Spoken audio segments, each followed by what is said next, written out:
Hey everyone, welcome back and or to the channel.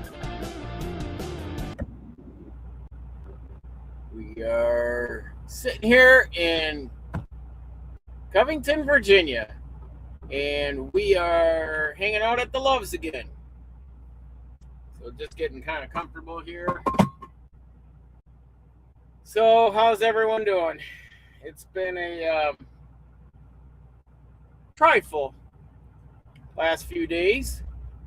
As you know, I went live. I had to jump out of the truck into my personal car and make a mad dash run across a couple states to meet up with my dad. And like I said, he voluntarily, they wanted to help us out with the new home. So that all said, that's been going on. And haven't heard anything new today. Just checked in with the wife before we went live.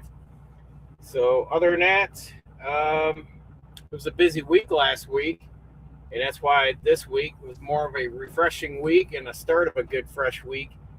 I got in Thursday night, 20 stops.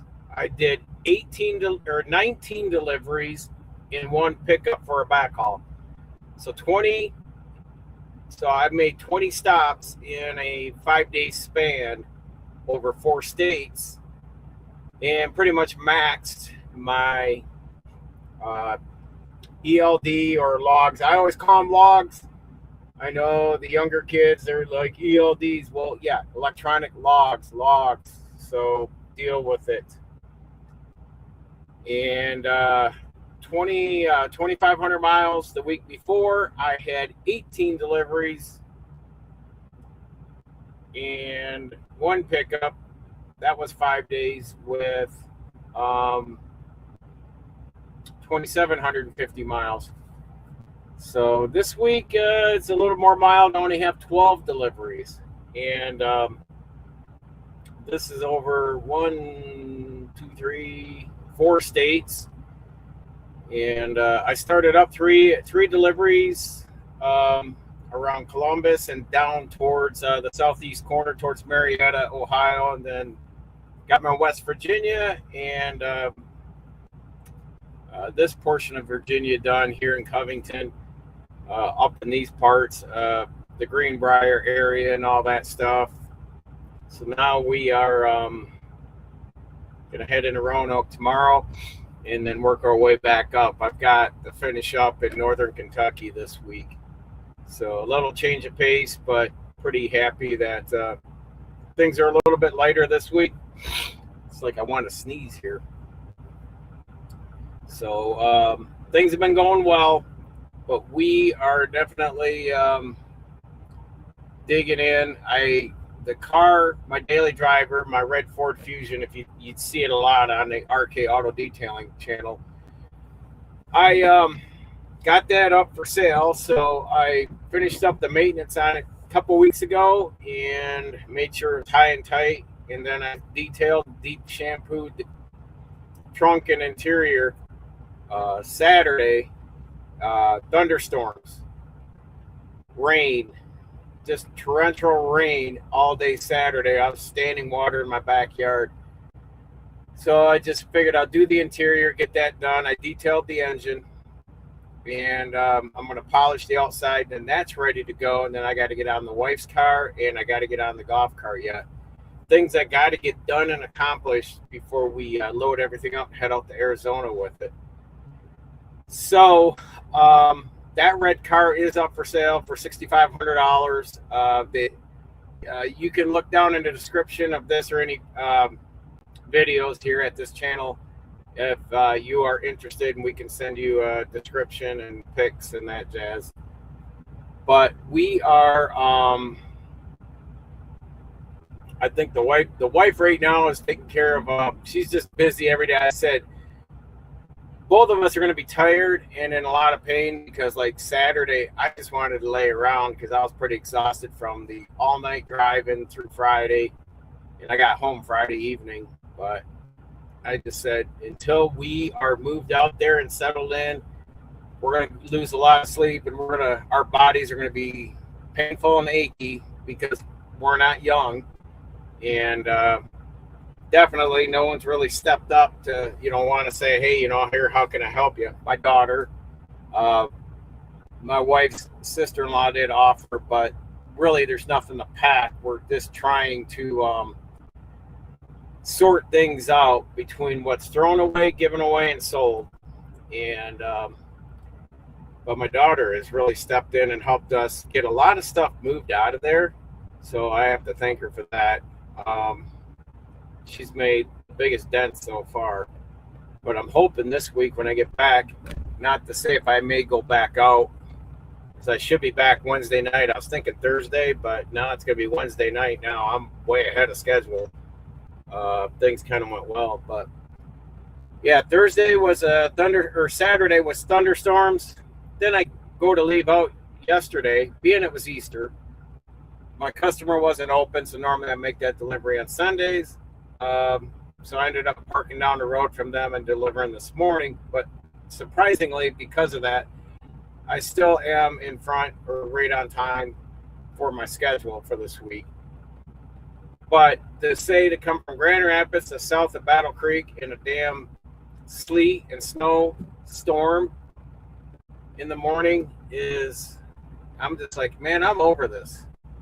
This freaking weather. Someone's got to go up and punch someone in the face that's running this damn weather, just crap. It's just been wonky. So I down in Ohio on Friday, 81 degrees. I get back home Friday night, it's 32 degrees. It was clear skies, and then Saturday it's thunderstorms and mid-30s, cold as hell with rain, and then sleet, wet, snow, storm yesterday, and I'm just like, man, this is let's go live up north. It's just so hardy, and the weather is just garbage. Christ, I don't know. I'm definitely that novelty of from November 1st to Easter, that novelty of that weather in between is, I'm done with it. I don't want nothing to do with it when I transplant. And like I said, they won't make a snow shovel in the world that'll ever fit my hand. So, but everything's going good out here. I am flying out here in a couple of weeks to go close on that house. Get with a couple contractors. I got to take measurements because we're going to switch out the appliances on the new home. And we're not liking the aesthetics of them that goes with the kitchen. So it's just bright white appliances in a very, I want to say, elegant or nice kitchen. And with the rich wood look, and then you got these white appliances. It just looks like a white head pimple on, right in the middle of everything. So we're gonna go with a slate color. We got stainless in this house now, and stainless is just like, man, it just looks, you can't even brush against it. It's always smudged. You're always cleaning it. So we're gonna go with the slate. It was either slate or like a black chrome, but slate will be fine. So I got to measure out the refrigerator cubby. So all the dimensions there, the stove, the overhead microwave, and the dishwasher. So I'm going to swap all those out, put new in. And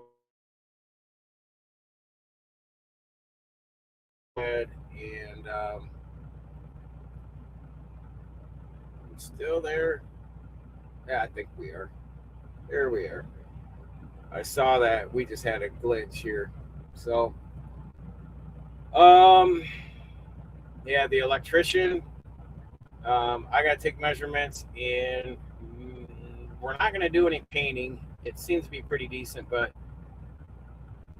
I'm going to take a look over something. The back steps, we're going to gut those out.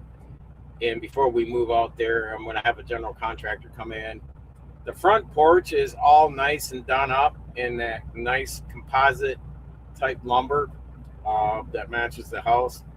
So we're going to do the same for a wheelchair entrance in the back with a platform up top by the door.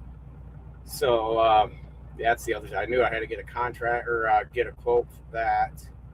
So there's going to be a few things that we're going to have done because I said, let's just get it done, not wait till we're trying to unpack and trying to do contracting work while things are still boxed up.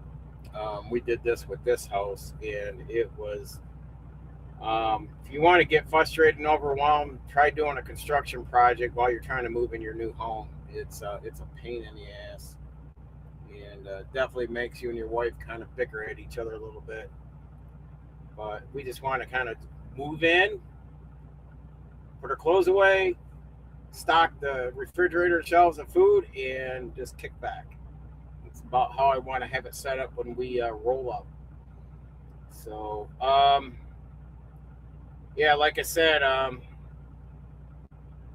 you got to be very frugal, stay humble, but stay frugal, and definitely build your ecosystem to live within or below your means, not within your means, below your means of income. And definitely learn how to do side hustles, build small, build out businesses to do a side hustle, and invest money that's going to give you a cash flow back. That's things we've done. That's how we're able to be positioned in where we're at now.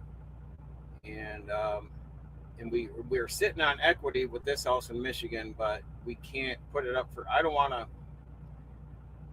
We're going to be talking to the person that's going to put it up for sale by this weekend and start making a target date to get that on the market. But I need to get stuff out of that house first.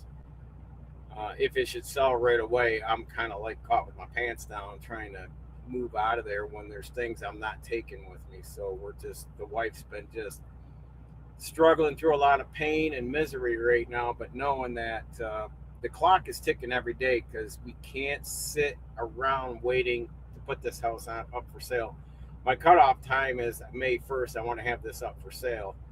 Therefore, this month, just because I got to step away for most of 1 week to get the Arizona property going, we're going to have a move-in sale.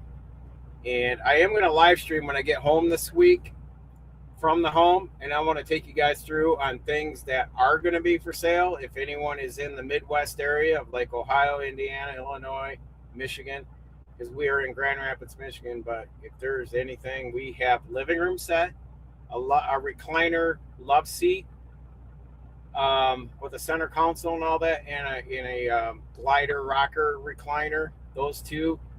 I think we talked about like $150 for the two. They're leather, and the red Ford Fusion 2012 Ford Fusion Sport, $6,500. It's got 155,000 miles on it, but I have all the receipts, all the paperwork. There's nothing wrong with it. It's 110% sound. We got a 6-place kitchen table and chairs, solid wood, not one of those IKEAs. It will take the leaf out. It will shrink down to a four-seated table. I think we were talking $250 for that. If I'm out of line, Laura will say it down in the chat, but to be corrected. But those are the prices her and I have put together.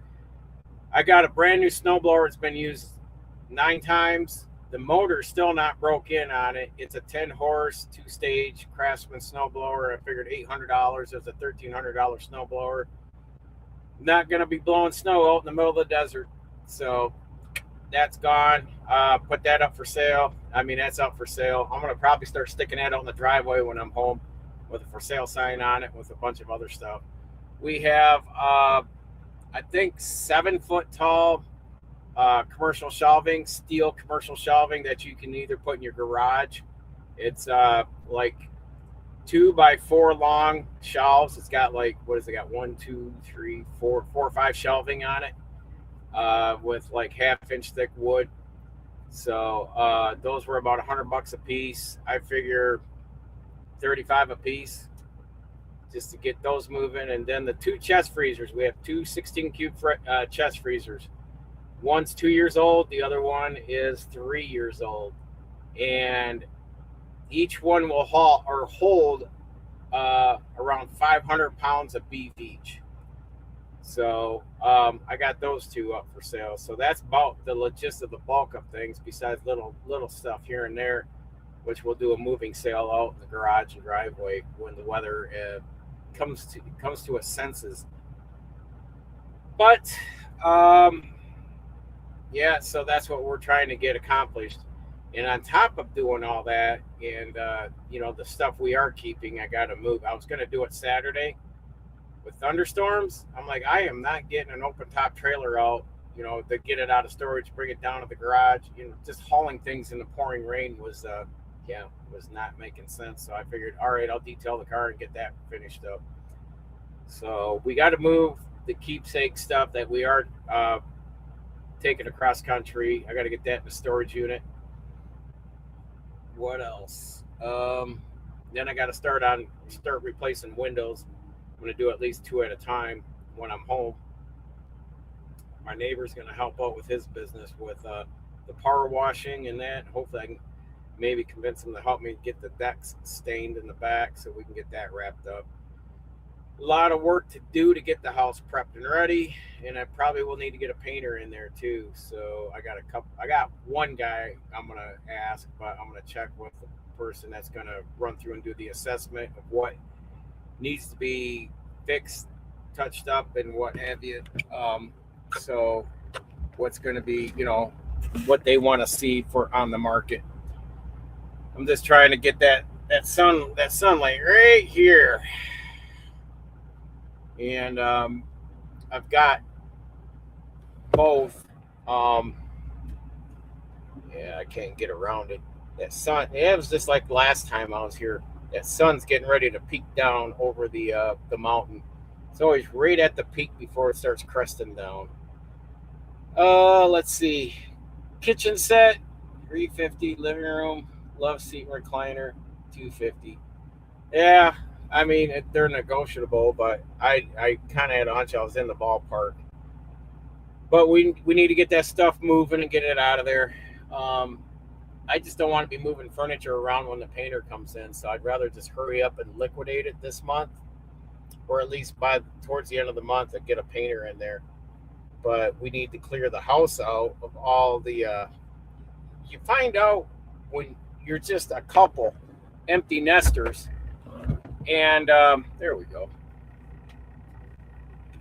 When you're an empty nester with a 4-bedroom house, it seems like you just keep attracting the hoard more shit. And yeah, that's not going to be the case when we get out there. We both know it. There's all we're going to need is in the house is just our clothes, food, and just living. Um, Not adding more stuff. We're hoping to liquidate more and really downsize more stuff as we make this transition. I may have a few things. Uh, I got just a handful of stuff I'm taking, but most of that maybe gets sorted out. As we never hung any pictures up in this house because we knew we weren't staying there long.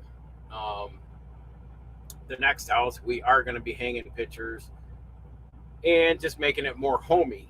Our living room was basically bare walls all the way around. We didn't do anything because I just didn't want to go through the hassle of putting up, command strips to putting picture hangers, through the drywall and all that. So I just wasn't in the mood to want to fix all that. Um, with that said, uh, we will, be looking at doing things like that, making the home because it's to be more of our forever home out there. So therefore, we're going to be hanging up pics, doing more homey things. And I probably will say that knowing that this is a free for all, like the forever home, that my wife's um, high value taste is going to kick in, and there's going to be a change of, we're not just going to settle for the old Walmart this or Walmart that. I'm sure there's going to be a little bit nicer taste of things to come in that house, which I'm not knocking it. I'm kind of actually kind of happy that this is going to feel more homey than what we're dealing with right now. We seem to have chased our tails fixing everything on this house, putting money in that direction just to mechanically get it up the par, with all the HVAC and hot water heaters and new roof, 3 new decks.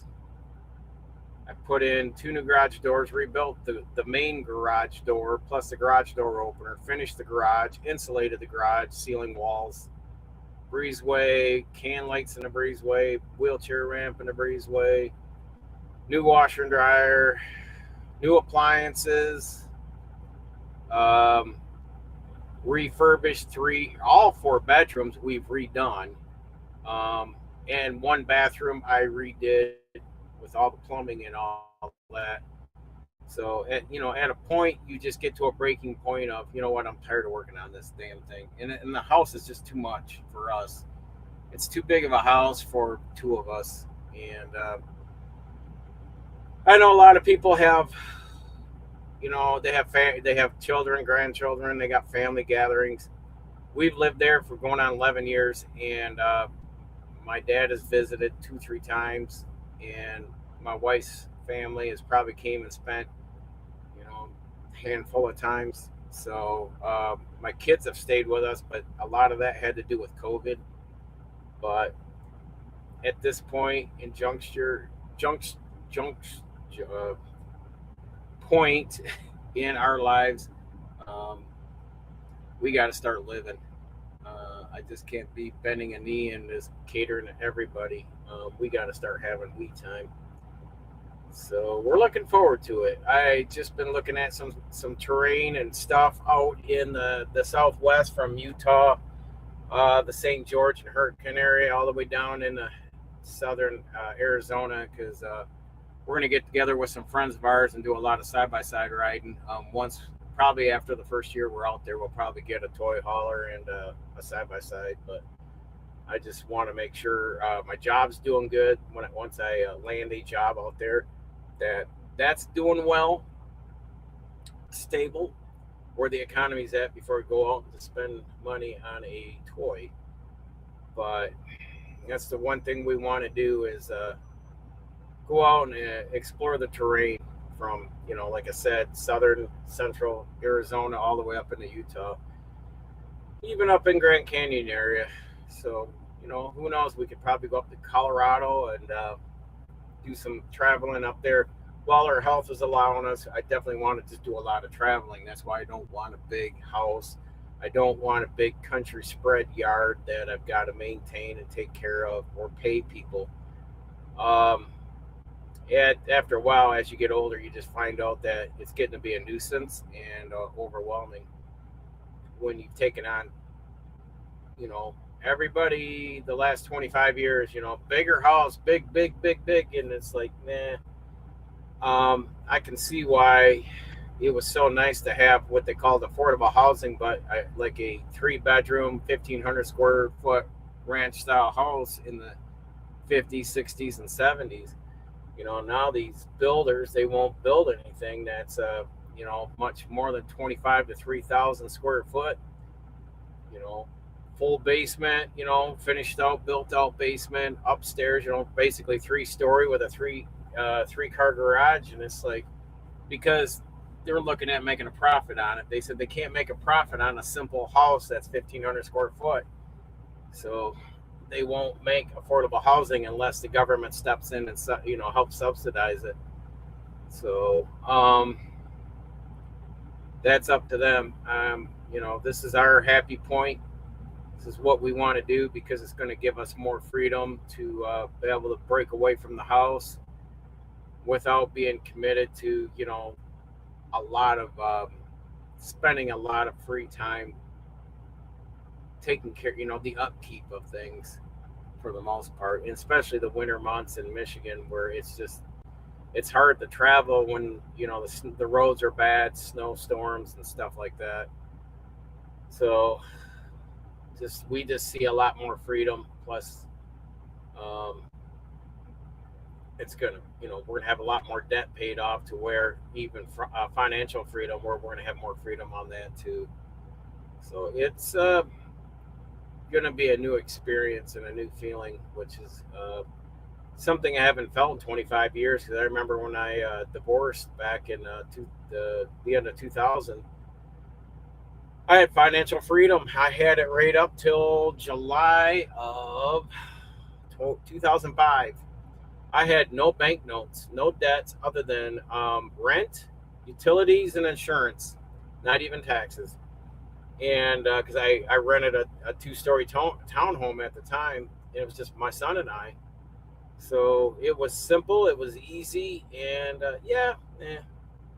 we, then I went out and financed first new vehicle to myself was a pickup truck, and bought it brand new with, I don't know if it had 12 miles on it.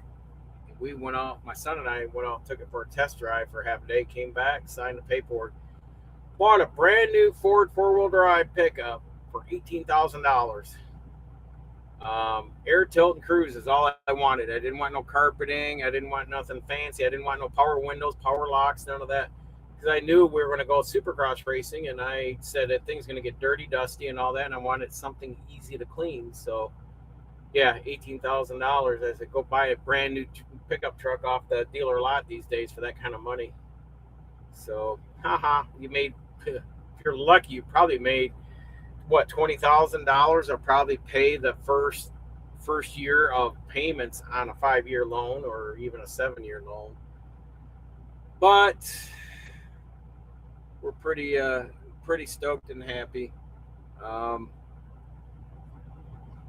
Snow flurries outside now. Yeah, Miss Laura is there in Michigan while I'm down here, and it's cold down here, but it's been windy and sunny. But the sun is definitely, popping. I'm looking westerly as I always am, and blue skies. Got patches of clouds here and there, but nothing that is significant to storms coming in. Now I've been here when storms have come in and rocked this truck around and stuff, so you get what you get. The wind was blowing pretty good when I got here because I cleaned all the bugs off the windshield and that, and it was blowing around pretty good. But it's since died off as the sun is going down. But back in Michigan, it's like day and night, and it's just butt ass cold, snow flurries, snow. And I'm just like, yeah, I'm done with that. So, but other than that, the job here, trucking is going good. It's easy, it's simple. It's not no brouhaha. And I know a lot of guys I see right across the whole menu of YouTube. Fuel prices are up. Mom and pop companies are getting squeezed. They're not writing their, the if these mom and pop trucking companies, if they're hauling for a dedicated carrier shipper, they are, compared to a bigger carrier that has lawyers and all that. Say, someone that's got 3 trucks compared to someone like Swift or JB Hunt. The big guys are writing their contracts where they're baking in, the additional cost and fuel prices and all that, where the mom and pop are just running on smaller margins and they're not baking it in, and then having to turn around and go back and ask for more money, while they're under that contract, just to kind of see if they can addend that contract. So yeah, the fuel prices are squeezing right now. 3 weeks ago, I was sitting at various stops and it was $5.65. Today, excuse me, today here at Love's, I'm looking straight across at the fuel. Diesel is $6.08 here. So now people are really penny pinching where they're buying their fuel and where they can get the best deal to get fuel. Some of these guys have, and I've watched, like I said, YouTube here. Guys are dropping their trailers, say at a truck stop or off to the side at a Walmart, and bobtailing up at a Walmart because you fuel up at a Walmart. They're going in there and fueling up at a Walmart because the Murphy's gas station or the Walmart gas stations, yeah, they'll go up there and fuel up diesel with the semi. and just to save that much money. So they'll go through the trouble of dropping their trailer, drive across the parking lot, top off their truck, go back, hook up, and then go. So, and compared to just pulling into a Love's, a Pilot, TA, where you can pull into the fuel islands, fuel both your tanks up, and you hope that, which probably isn't, that the fuel hose will reach across the frame. If not, then you got to hang it up or have someone there holding the pump while you take and spin the truck around to get to the other side's fuel tank.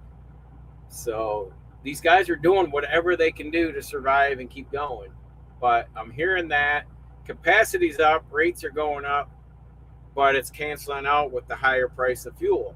So what that's going to eventually do is the fuel prices going up is just going to get baked into the end product, the commodity that's going to the shelves, whether it's food, it's retail merchandise, or something like that. You're going to start seeing by this summer, you are going to see higher prices across the board. Groceries, clothing, shoes, auto parts store to Home Depot. You're going to see all the prices probably nearly double because they're going to get. We're going to touch hyperinflation.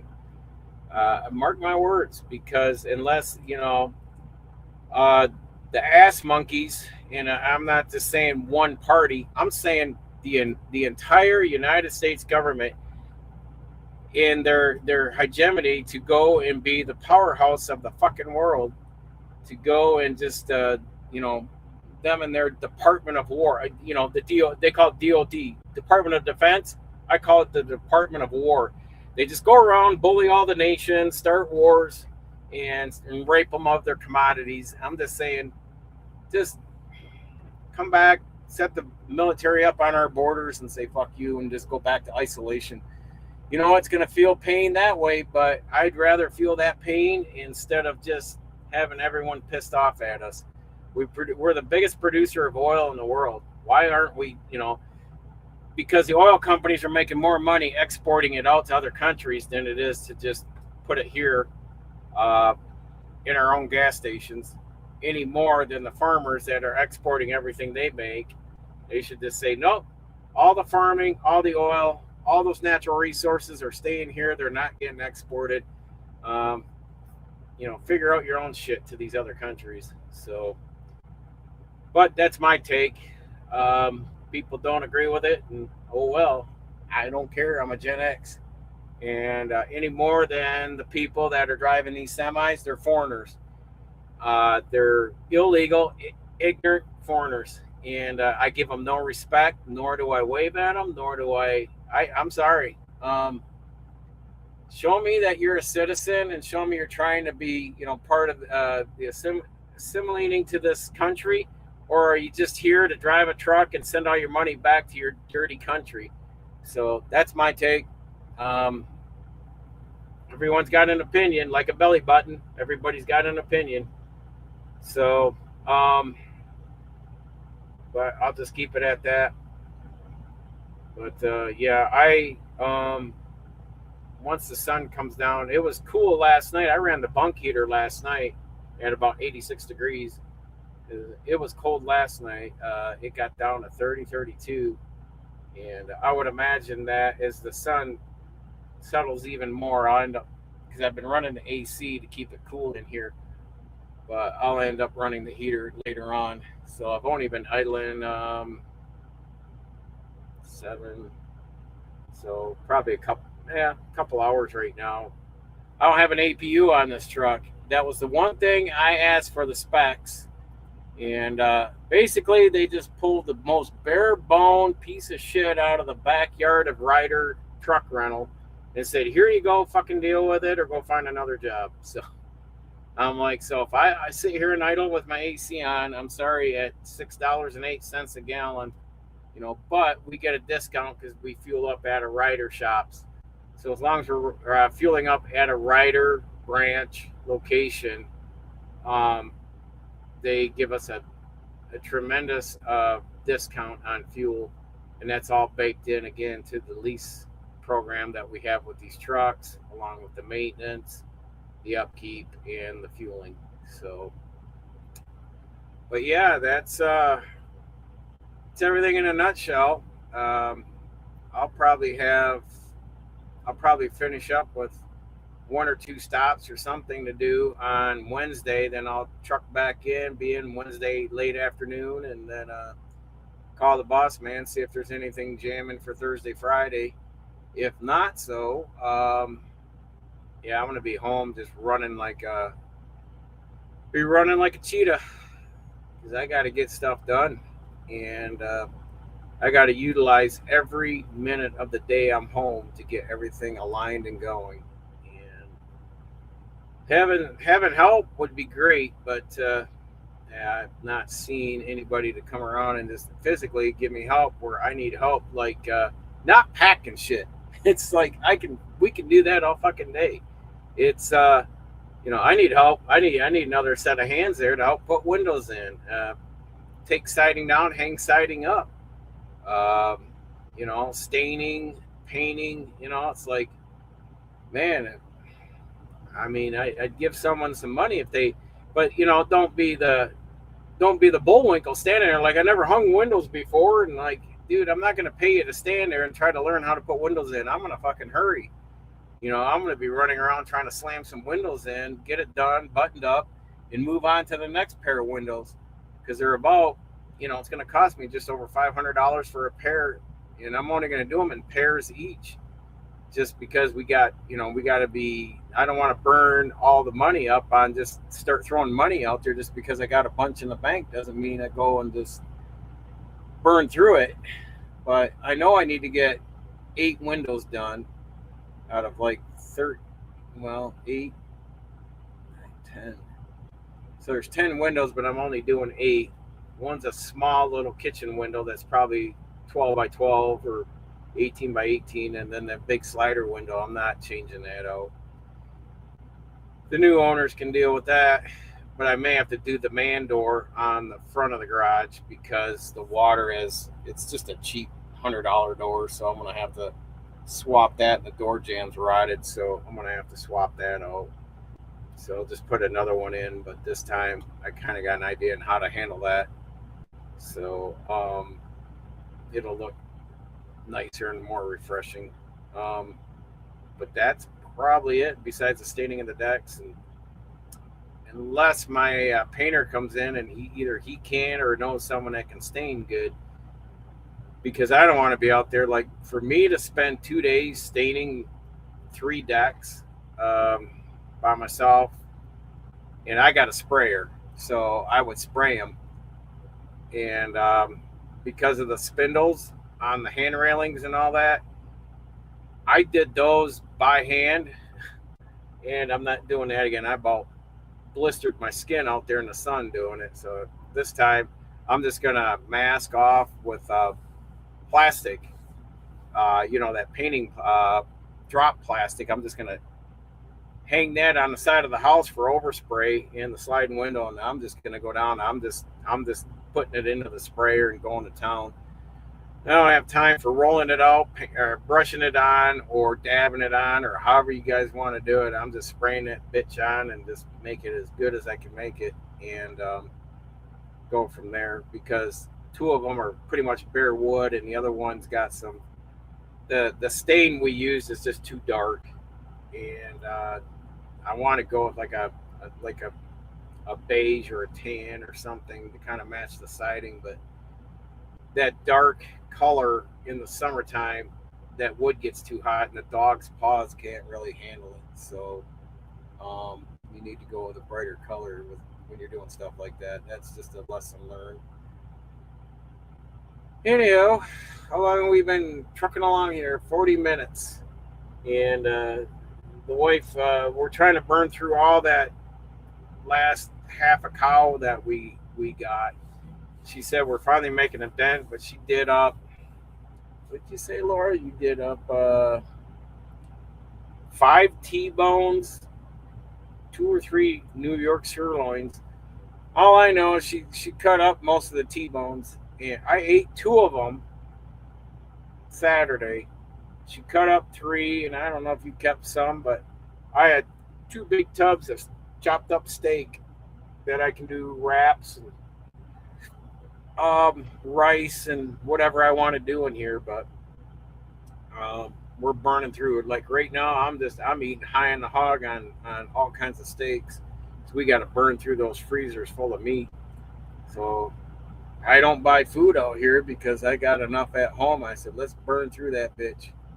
So she said she cooked up on the grill 4 T-bones, 4 sizzlers, and 3 New Yorks. That's what she cooked up Saturday afternoon. And 2 of the T-bones went in my belly, and everything else is here in the truck. And I'll have that pretty well burned up by the time I get back home. And I can eat, but I'll usually just eat 1 meal a day because I don't really stop and eat in the middle of the day because it's just like I don't know. I don't have time to be stopping off and playing, sit down, eat, blah blah blah. And I just want to get my day done.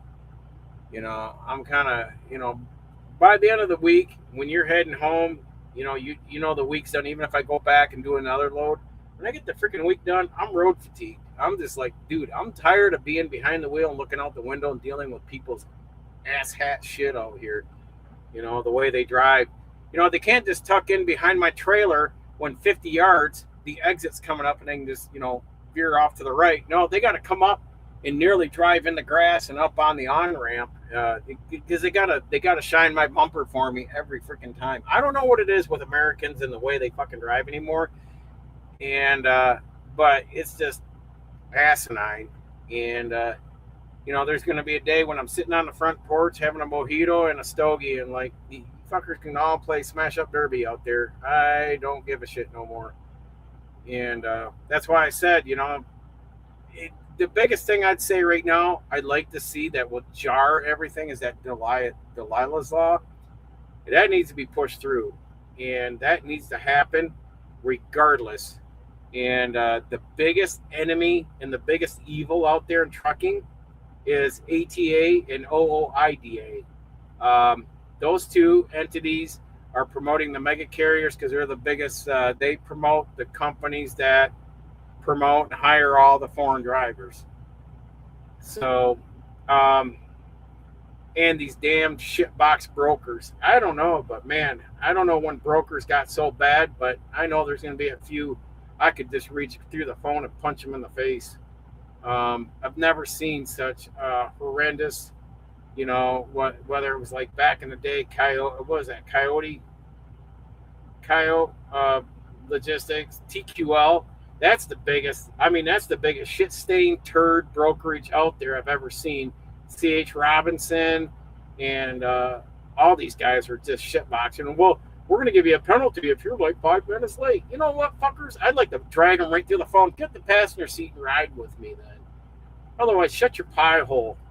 Because I think it was Coyote or TQL. They just kept calling me, hey, we're tracking. We saw you stop. You know what? I told the guy, I said, if you bother me one more time, I'm going to drive this truck right up there and drag you out of that office. So I said, shut your fucking hole. So then my company then was calling me. This wasn't here at this company. It was at another company. I was at hauling reefer. And they were calling me, you threatened them? I said, threaten them? I said, I'll follow them home and drag them out of their own house. I said, these guys are they're shitbox. Brokers in trucking are just shitbox assholes. And not worth it. They're not worth a lick of dime that they claim they make. They're just greasy, shady salesmen that should not exist, period. So, my take. But yeah, that all this stuff in the trucking industry, that Delilah Law is going to clean up all this. It's going to clean up probably about 90% of this crap that we're dealing with out here. And I'm a big proponent of get that bitch pushed through. I've said my piece to many of the independent ears out there, from American Truckers United to Bonehead there, Ike at Bonehead to Alex.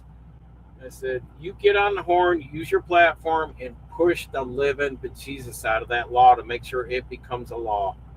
So looking forward to seeing how that plays out. But yeah, I guess I'm to the point on my rope on this end to say, yeah, I'm not going to sit here and tell you about dictating the FMCSA laws and policies and, you know, blah, blah, blah.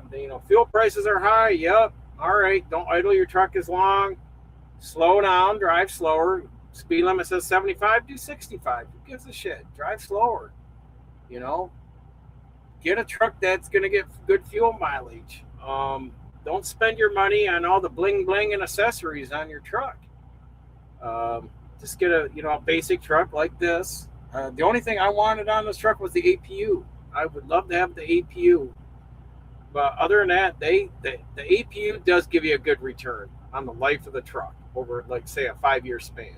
But outside of that, all the whiz bangs and bells and whistles and doodads and chrome and polish and all that, sorry, man, that's just you might as well go piss in the wind, because that's about what you did. Throw your money in the bonfire and help it, stoke it. So don't need all that stuff. Just got to come out, and you just gotta. Appraisal came back unchanged. Okay, I got that. So we'll talk about that when I'm down here, Laura. But just get a truck that goes out. You make money. That's not, so. I want to say, you got a truck that's got all these accessories or all the high trim level, this, that, and this, to where your truck payment is, another $800 more because you had to have the latest greatest stuff on it. Or just get a truck that's going to get the job done that you're going after, whether you're doing a dry van reefer, step deck, what have you. Get that truck that's going to give you, the aerodynamics, give you the best fuel mileage, the engine that's going to be most cost effective, to give you the best fuel mileage, on top of what is that engine going to cost you for an overhaul repair. There's a cheap engine and there's an expensive engine, so there's only a couple to choose from. So you pick, you know where I'm going with that. And it's pretty sad that this Cummins is getting better fuel. 15 liter, 450 horse Cummins 15 liter is getting better fuel mileage than our 13 liter Detroit diesel 450 horse day cabs. So they are a little more zippier out of the gate. They pull stronger in the hills. But overall, I go through way less DEF and far less fuel than they do. So yeah, I'll just, low and slow and just truck along and take it from there. Like I said, this isn't my dream truck, but it gets the job done. It gives me a paycheck every 2 weeks. That's about what you got to look at it as. The truck now is just here to put pay in your pocket, to put food on the table and shelter over your head. So to go out and say, I got to have this high-end truck or this, all these extra features and all that is, you're just setting yourself up. Then you're the guys out there bitching and complaining. I don't know. Maybe, trucking isn't for everyone. I can skin a cat 13 ways a Sunday, so this isn't the only thing. That's what I get, is people think that, if you leave trucking, what are you going to do? Dude, I can do about 6 other freaking things. I said, this is just one of many things I can do to still make, a well-rounded income. Will I make the 6 figures out there? Probably not. At this point in time in my life, I put 12 years in here. But I will tell you that if I make half of that, or just about, or even 30, 40% less than at a new job compared to what I'm making here, I'm way comfortable, because I'm not outliving my means. And I'm older, so I don't have a bunch of fornicated little shits running around or any grandchildren that they're you know that my kids would be deadbeats that they can't hold their own, and they got to have mom and dad to help gap their finances. The parents that sit there and really, dude, wow, that was ridiculous. He just raced in here like no other. um should say something about him because he came in a Volvo with cardboard taped over one of his sleeper windows, so obviously that's missing. um But yeah, these parents that enable these children by, oh, you're having a hard time here, let me pay your way, let me pay your way. And I never done that for my kids. I helped them out through COVID by giving them a place to stay, um, because my son he just finished up college doing his internship. So I said, no, I want you home until the world can figure out what it's fucking doing. But my daughter came in right after my son moved out. Then she moved in, like as we're coming out of COVID and being where we're at now. So when she was transitioning from California back to Michigan, so she spent a year, got on her feet, both of them. She's bought and sold 2 houses. She's on her second house, owns it, owns her own vehicle. Just got a job offer. She did. She just accepted a job offer for the state of Michigan. So now she's going to be able, she's not only just taking on a new job role at the state of Michigan, but she's also going to keep part-time, she's keeping her HR role at the dental place that she works at. Seriously, this guy's got no headlights in his Freightliner Classic. All the headlights are missing. He's got some kind of like off-road lights mounted on his front bumper for headlights. Oh, that's, talk about, all right. Looks like something that'd come out of Mexico. Um. So yeah, she's doing exceptionally well. She goes, yeah, I want a safety net. She goes, why go out and do a side hustle if I can just work what I already know? So I'm going to work as the HR manager 20 hours a week here and full time for the state of Michigan. She goes, and I can do it, and everything's remote work, so she's working from home. So hey, kudos to her, she's winning. My son, he's transplanted to Arizona, remote working for his company that's based in California. So he's winning.